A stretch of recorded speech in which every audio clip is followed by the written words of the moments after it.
Всем привет, ребята, меня зовут Руслан. Добро пожаловать на канал SmartLine, канал о смартфонах и прочих гаджетах. Сегодня на обзоре у нас будут два смартфона, которые, по моему мнению, все еще топ за свой прайс в 2026 году в среднем ценовом сегменте. Это iQOO Z9 и iQOO Z9X. Поехали! На обзоре у нас оба китайских версии по 256 гигабайт внутренней памяти, 8 оперативной. Работают на Android 15, оболочка Origin OS 5. По комплектации почти стандарт, за исключением небольших плюсов в виде блока питания на 80 Вт в Z9 и на 40 Вт в Z9X. Также зарядный кабель, скрепка для извлечения сим-карт, и по комплектации на этом все. Теперь поговорим о смартфонах более подробно. Начнем с младшей модели iQOO Z9X. Смартфон по дизайну выглядит достойно.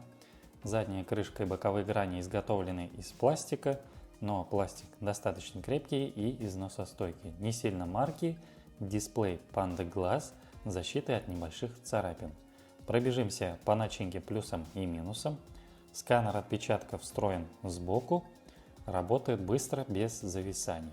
Из плюсов: монструозная автономность на 6000 мАч, плюс энергоэффективный Snapdragon 6 Gen 1.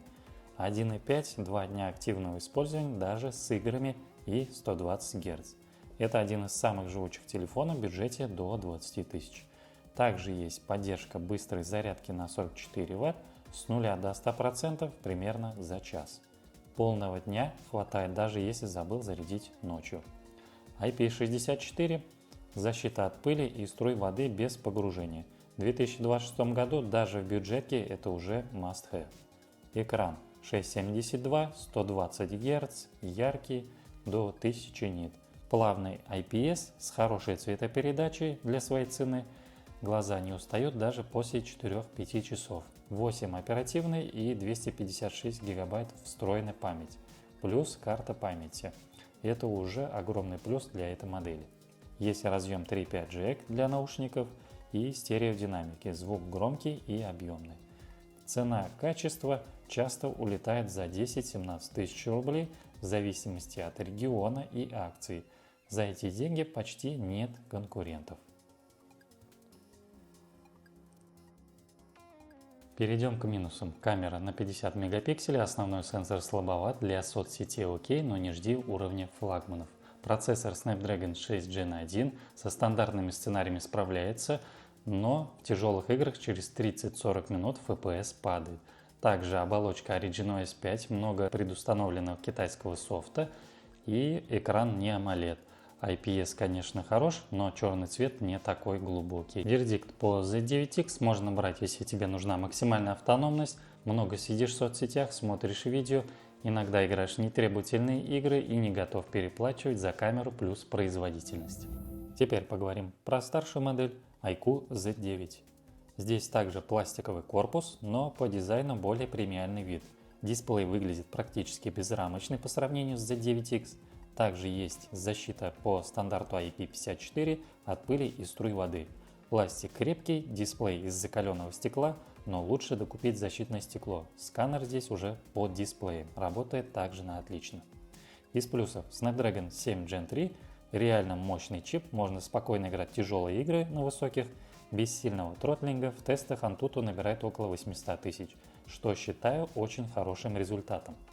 6000 мАч плюс тонкий корпус, несмотря на огромную батарею. Телефон не толстый и весит всего 194 грамма.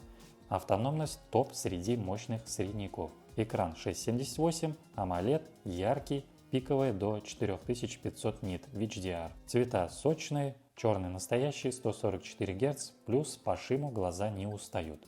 По камере основной сенсор плюс оптическая стабилизация. Ночные фото получаются неплохо, с видео тоже все хорошо. Origin OS 5, как по мне, очень плавная анимация, куча кастомизаций и много фишек.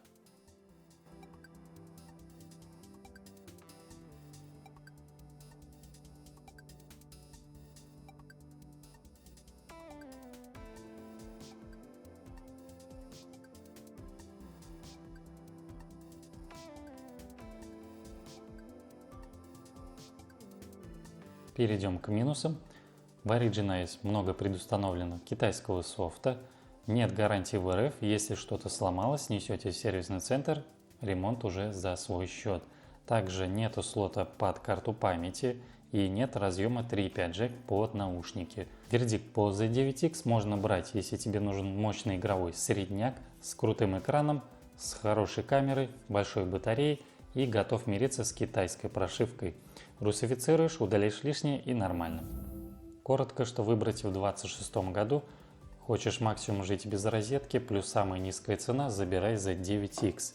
Если нужен мощный игровой средняк, хорошая камера, AMOLED, бери Z9, не ошибешься. Пиши в комментариях, что выбрал или планируешь. Спасибо за просмотр, всем пока.